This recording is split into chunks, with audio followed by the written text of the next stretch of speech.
सूचना मिली मेरे पार्टी कार्यालय से कि मुझे बहुजन समाज पार्टी से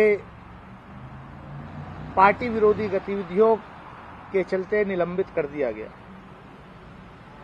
मुझे मालूम है आप पिछले 1.5 घंटे से मेरी प्रतिक्रिया लेने के लिए इंतजार कर रहे थे। मैं इतना ही कहूंगा कि बहन कुमारी मायावती जी का हमेशा मैं शुक्रगुजार रहूंगा कि उन्होंने मुझे बहुजन समाज पार्टी का टिकट देकर के लोकसभा का सदस्य बनने में मेरी मदद की। बहन जी ने मुझे बहुजन समाज पार्टी लोकसभा में संसदीय दल का नेता भी बनाया। मुझे सदैव उनका असीम स्नेह और समर्थन मिला है। उनका आज का फैसला जरूर दुर्भाग्यपूर्ण है। मैंने अपनी पूरी मेहनत और लगन के साथ बहुजन समाज पार्टी को मजबूत करने का भरसक प्रयास किया और कभी भी किसी प्रकार का पार्टी विरोधी काम नहीं किया है। इस बात की गवाह मेरे अमरोहा की जनता है। मैंने भारतीय जनता पार्टी की सरकार की जन विरोधी नीतियों का विरोध जरूर किया है और आगे भी करता रहूंगा। चंद पूंजीपतियों द्वारा जनता की संपत्तियों की लूट के खिलाफ मैंने आवाज उठाई है और आगे भी उठाता रहूंगा, क्योंकि यही सच्ची जनसेवा है। यदि ऐसा करना जुर्म है तो मैंने जुर्म किया है और मैं इसकी सजा भुगतने के लिए तैयार हूं।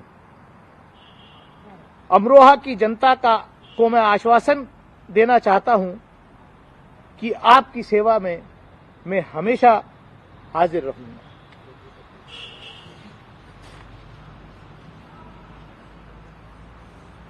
ये मेरी प्रतिक्रिया है। बाकी आप कुछ पूछना चाहते हैं? धनुष भाई, आप कह रहे हैं कि कभी जो रिश्ते हैं वो कभी खराब नहीं रहे, तमाम चीजें।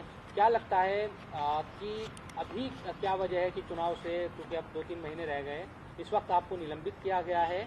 क्या सिर्फ ये पूंजीपतियों के खिलाफ जो आवाज आपने उठाई है यही एक कारण है या कुछ और भी इसके पीछे है? ये तो मैंने कहा कि मैं जिस दिन से मैं सांसद चुना गया, पहले दिन से मैंने जनता के हित और पार्टी की आइडियोलॉजी को ध्यान में रखते हुए संसद के अंदर, लोकसभा के अंदर मैंने इस देश के शोषित, वंचित, पीड़ित समाज की, किसान की, गरीब की, मजलूम की, पिछड़े वर्ग की, शेड्यूल कास्ट की, दलित की, अकलियत की, बेजुबानों की जुबान बनने का काम किया।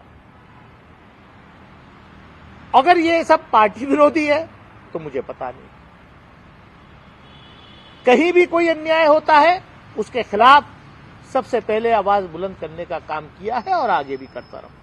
सर, आपने एक ट्वीट किया, उस पर लिखा कि लूट जो हुई है उसको लेकर के मैंने आवाज उठाई है, जिसका मुझे इस तरीके से सामना करना पड़ा। वो लूट किस तरीके की, कौन सी लूट? देश के एयरपोर्ट्स, देश के बंदरगाह, देश के जो पिछले 70 साल में इस देश के में जो सार्वजनिक संपत्तियां देश की जनता की काली कमाई से बनाई गई, वो चंद सरकार के खास उद्योगपति मित्रों को जो डोल आउट की जा रही हैं, उस लूट का विरोध मैंने किया है और आगे भी करता रहूंगा। क्या आपको लगता है कि ये जो फैसला हुआ है सरकार के दबाव में मायावती जी ने फैसला लिया है? देखिए, इस पर मैं कोई टिप्पणी नहीं करना चाहता। ये आप लोगों का काम है इसको एनालाइज करना। मैं एज अ मेंबर पार्लियामेंट, मैं जिस फोरम पे था उस फोरम पर मैंने अपनी पार्टी के की आइडियोलॉजी, इस देश के संविधान के निर्माता बाबा साहब डॉक्टर भीमराव अंबेडकर के सपने को संविधान के दायरे में रहते हुए कहीं कोई नाइंसाफी चाहे सड़क पे हो रही हो या संसद के अंदर हो रही हो, उसके खिलाफ आवाज उठाई। दानिश भाई, अब तक मैंने जो प्लेटफॉर्म्स पर एज ए मेंबर पार्लियामेंट मुझे अपनी भूमिका निभानी थी, चाहे पार्लियामेंट्री कमेटीज में हो चाहे संसद के अंदर हो, वो भूमिका मैंने अपने कॉन्शियस के आधार पर मैंने वो अपनी आवाज को बुलंद किया है। चाहे अगस्त 2019 में जब जो है जब मैं संसदीय दल का नेता था तो कुछ बिल्स जिन पर पार्टी की लाइन थोड़ी कंफ्यूजन में था हमारा मामला, तो हमने अपनी लाइन बिल्कुल स्ट्रेट ली और उसकी सजा मुझे भुगतनी पड़ी, चाहे वो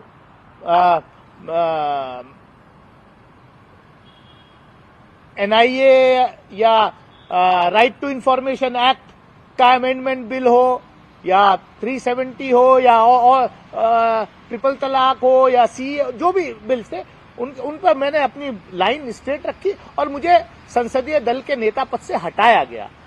मैंने उसको कबूल किया कि मैं जहां हूं, जो लाइन है, जिन बुनियादों पर ये पार्टी बनी उस आइडियोलॉजी पर मैं खड़ा रहा। मैंने कोई और मान लीजिए कहीं अब कल जिस तरीके का फैसला हुआ महुआ मोइत्रा जी वाले केस में, तो मैं अपना फर्ज समझता हूं, मैं अपनी जिम्मेदारी समझता हूं कि एक महिला सांसद के साथ अगर अन्याय हो रहा है तो उस अन्याय के खिलाफ मैं खड़ा हूं। मैं कमेटी के अंदर भी, एथिक्स कमेटी के अंदर भी खड़ा हुआ और मैं कल भी खड़ा हुआ, क्योंकि जिस तरीके की रिपोर्ट बनाई गई, कैश फॉर क्वायरी, अरे भाई कहां वो कैश, कौन से कैश की क्वायरी रिपोर्ट जो है वो टेबल की गई, कहीं तो दिखाई नहीं दिया, ना कहीं है।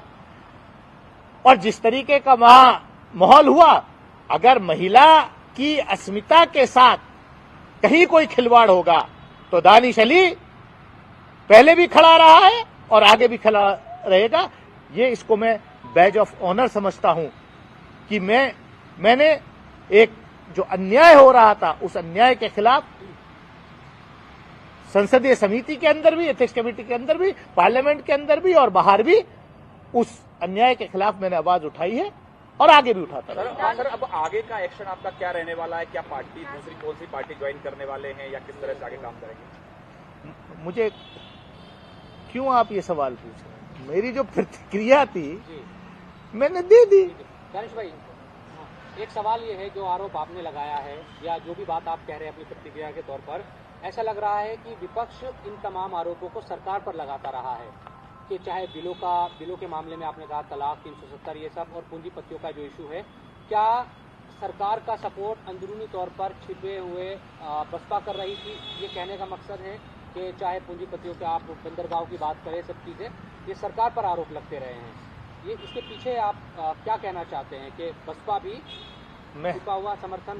मैं ये कह रहा हूं कि मैंने सरकार की इन सारी दमनकारी नीतियों का, इन सारी जनता विरोधी, नौजवान विरोधी नीतियों का विरोध किया है। क्या ये विरोध करना पार्टी विरोधी गतिविधि है? ये मेरा सवाल है। आप अपने सवाल को अपने तरीके से करिए। मेरा जवाब ये है कि मैंने जिस चीज के लिए मेरे क्षेत्र की जनता ने मुझे यहां चुन करके भेजा, जो विपक्ष का रोल देश की जनता ने हमें दिया, उस रोल को मैंने बाखूबी निभाया है and I am proud of it and I will fight back. I am not going to compromise on my ideology, on my principles.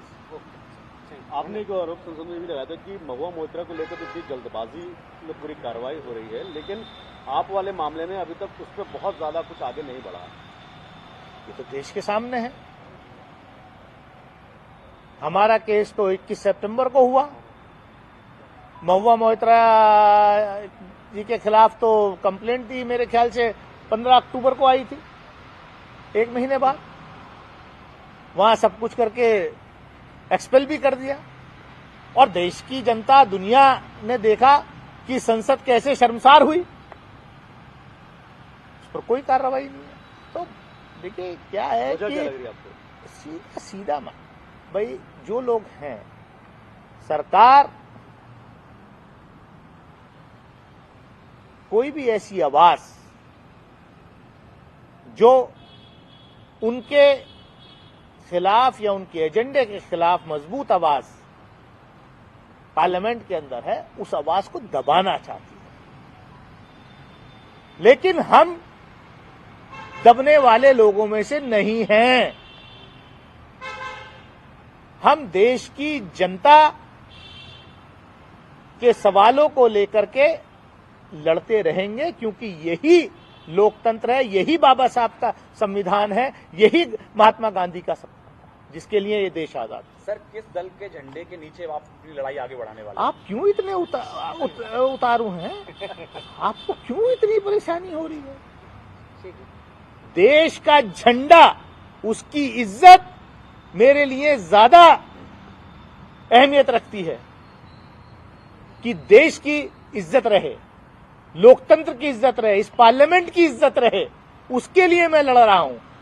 आपको खाली ये चिंता कौन सी पार्टी का झंडा? अरे झंडा, देश का झंडा बुलंद करने के लिए हम लोग आए हैं और देश का, लोकतंत्र का आत्मसम्मान बचाने के लिए हम आए हैं।